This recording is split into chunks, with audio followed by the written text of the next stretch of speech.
where I've got to with it, okay? But I'm going to try, okay? And I'm going to use some slides from a great presentation that was shared with me at the Schwinn meeting in Malaysia. Where's Jerry? There. We had a fantastic meeting in Singapore, didn't we? And one of the other things that if you're not already on the Schwinn platform, I'm telling you this as somebody who's been around the lasers for a while, okay? One thing that's great about Schwinn, they're not paying me to tell you this, is that Rolf runs the company a bit like a Formula One car. You know, he wants to have the best car out there, everything, all the engineering, everything else. It's a passion. And he has a great meeting, gets people in, and they really listen to the input from everybody. And it's a lovely thing. The problem for a lot of companies is that the marketing guys get hold of the technology and they won't let it develop, and that is never going to happen with Schwinn. And that's really why I'm standing here today. I can tell you that now. So we had a great presentation in Singapore. Beg your pardon, Jerry. On. It's okay. Thanks. We were once with Malaysia. Yeah, I'm just preparing the ground with a few stumbles here before I get into the real kind of difficulty here, which I'm about to, okay? So just bear with me here. But most lasers, as I say, are a Shack Hartman scanner. I'll explain that in a minute, okay? And how do they work? Like Shack Hartman scanners, the pyramidal aberrometer bounces a beam off the back of the eye and then samples the light as it comes out from the pupil here. And so this point here is conjugate with the retina. This point, the CCD camera is conjugate with the pupil, okay? So there we are. So if you imagine this point here, which is conjugate with the retina, if you put a knife edge there, this is based on Foucault's knife principle. There it is. If you're perfectly focused, you're not going to interrupt the light rays at all going to your CCD camera there, okay? Everyone still with me so far? Look what happens when you're hyperopic. In other words, the light, you haven't got enough focusing power in the eye, and the light is focusing behind the retina. If you put your Foucault's knife there, coming up to the midline, you're going to cut off half the image, okay?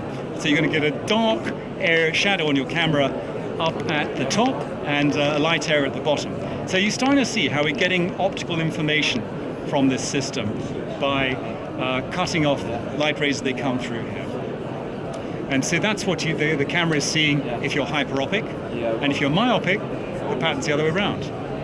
Or if you've got spherical aberration, where you're more myopic in the center, say, more hyperopic in the periphery, what you get is your peripheral rays cut off one way and your central rays cut off the other way. And so you're starting to see how you can get different patterns of shadow or light intensity projected onto your CCD camera by different patterns of aberration, okay? So a pyramidal sensor is basically four of these Foucault's knives, north, south, east, and west, and four CCD cameras, each picking up information from the pupil. And here's where I move the slides through really quickly in a moment, just to sort of gloss over it, because I don't understand double integration. I can say that right there now, okay? So, but basically, the thing you do need to understand is that you get information by subtracting these patterns from each other in pairs, a bit like X and Y deflection. A bit like that. The net result is that the intensity of light at each point on these four pupils is a function of beam deflection. Okay? Now that's as much as I can tell you. I really can't go any further than that, okay? And I know that's a bit disappointing, but for beam deflection is measured in Shack Hartman's aberrometers. We're all probably familiar with this story, with a lenslet array, okay? And this lenslet array samples light over different points coming out of the pupil, and the deflection of the light, X and Y, is a function of the wavefront, okay? Whereas here, it's the light intensity, the grayscale, that is a function of beam deflection in pyramidal aberrometry. Why is that good? It's because, I'm not going to go into double integration, so it's because unlike Shack Hartman aberrometers, where you have a lenslet array and a limit to the number of points you can sample. Here you're just sampling shades of grey, and you can do that at much higher density than you can with a lenslet array, because the physical size of the lenslets limits the density of the array. And the other thing is, the other big problem for Shack-Hartmann scanners is the eyes you really want to treat, the ones with the irregular corneas, you often can't get a scan. Why is that? Because there's a limit to the range in which spot deflection can be measured before you cross over into the next lenslet, and you get what's called spot crossover, and that scrambles the circuit of the scanner. So the really irregular corneas that you really want to get a good, clear aberrometry image from, you can't. And so that limitation doesn't apply to the pyramidal scanning. So two advantages that I'm pretty solid on theoretically are, first of all, density. You've got to limit the number of spots you can sample here. You can sample a much higher. This is limited by the lenslet array. This is limited by the number of pixels in your CCD camera. On your phone, you've got something that's way in advance of any Shack-Hartmann array in terms of the number of pixel density there. So it's high fidelity sampling and also a high dynamic range. In other words, you can sample really irregular corneas. That is really, as I say, an exciting theoretical advantage given what we are trying to do here. So I think we're going to return to our scheduled transmission now, and I'll show you where we've got to so far in our experience with the Peramis. So here's what it looks like, by the way. That's there's your Placido topographer there, and there's the back of the device, and there's your readout. And as just said to you, it's a high density scanner, has a high dynamic range. Those are key advantages.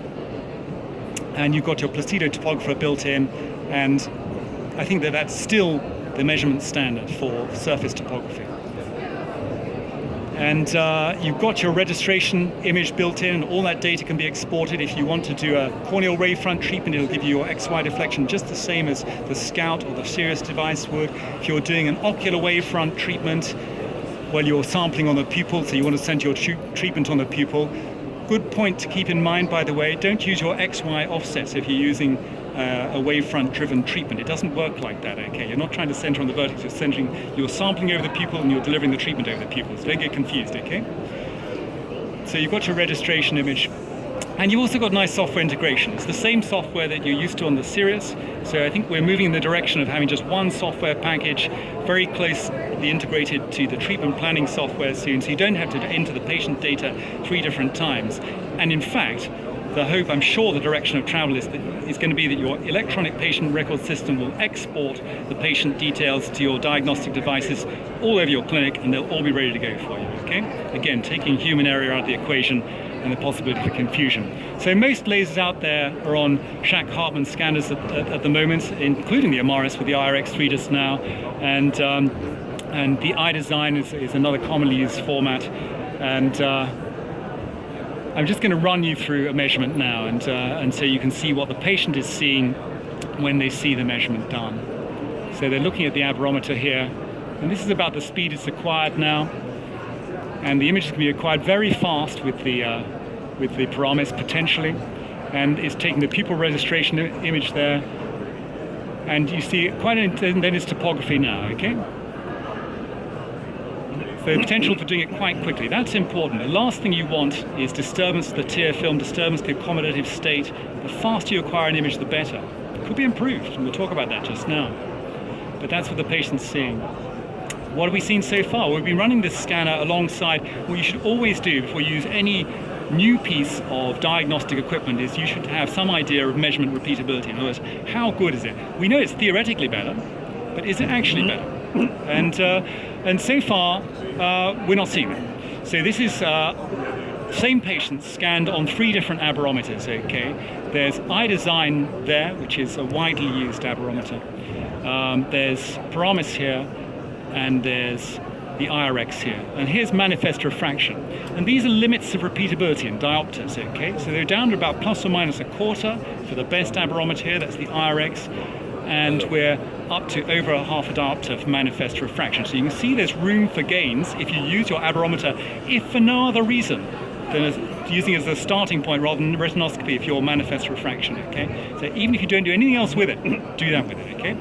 And now there's all kinds of biases here. I want you to know that. This is very preliminary, this data. For example, the order in which these scans were done was not randomized. We are going to be using this scan for treatment, so it always goes first, okay? So that's a factor, because the patient's tear film is fresh. It's the first thing we do when patients come into the clinic is the wavefront scan. Before they've had a chance to, be blinking forcefully and squeezing when they've had the bright light and upsetting their tear film, and we want to do that first. So it does make a difference in terms of the order, so that's a factor. And there's one or two other things here as well. But I think possibly there's one or two other things that could be improved about the Peramis before it reaches full speed in the market, okay? And I'm going to make some suggestions to you just now. So first of all, acquisition quality. Well, Thomas Maniago and the team have already made some progress here, but whenever you look at repeatability data, you've got to do a really important thing. Anybody an Excel fan here? Again, I'm weak on Excel, but I love it. It's good. But there's one really nice thing you can do to pick out outlying data. Okay, you can put filters on the top of your columns, and then you click on them, and it shows you the range of results. And look what we've got here. Okay, it shows you the lowest to the highest there. And if you see numbers that are clearly way out, it allows you to tick that box, pick that row of the data out, and see, have you entered the data wrong? Check it up, basically. And it's a really important thing. We found when we did this that we were getting something slightly unusual on the scan sequences. This is it takes basically 3 images in one scan sequence, the Peramis. And we were seeing something subjectively different in the scan pattern on the second run, in these cases where there was a big result, sort of more of a square pattern, smaller. So these patients are accommodating a bit, sure, but that's not the only factor. There's something going on there. And again, they've Thomas will tell you afterwards, but we've increased the focal depth of the camera. Is that right? And a couple of other twists and turns to hopefully eliminate that problem. Okay, so measurement accuracy already improved on the iteration for the results you've just seen, and there it is in a bit higher magnification. You can see. So if you spot a qualitatively different pattern, then maybe think about not using that scan sequence for your treatment. And it's exactly the same with Shack-Hartman scans. We've been doing this for years. If we see a bad spot pattern on the Shack-Hartman image, we don't use it for treatment. If Jerry sees an irregular topography, he sends his technicians back and says, do it again. And so you've got to have that kind of check going on. But again, if we can engineer these problems out of the system, which is being done, then great, even better. Other things you can do. Well, I'm a great believer in terms of aberrometry in keeping the patient in a nicely accommodated, unstressed state. So they don't do any forceful blinking, squeezing a load of meibomian secretions into the tear film and destabilizing the tear film, okay? And what you're getting with the SCC image coming on at the moment is quite an intense photopic stimulus at the end of each scan acquisition. And the patients are a little bit like, they come out of their nicely accommodated state,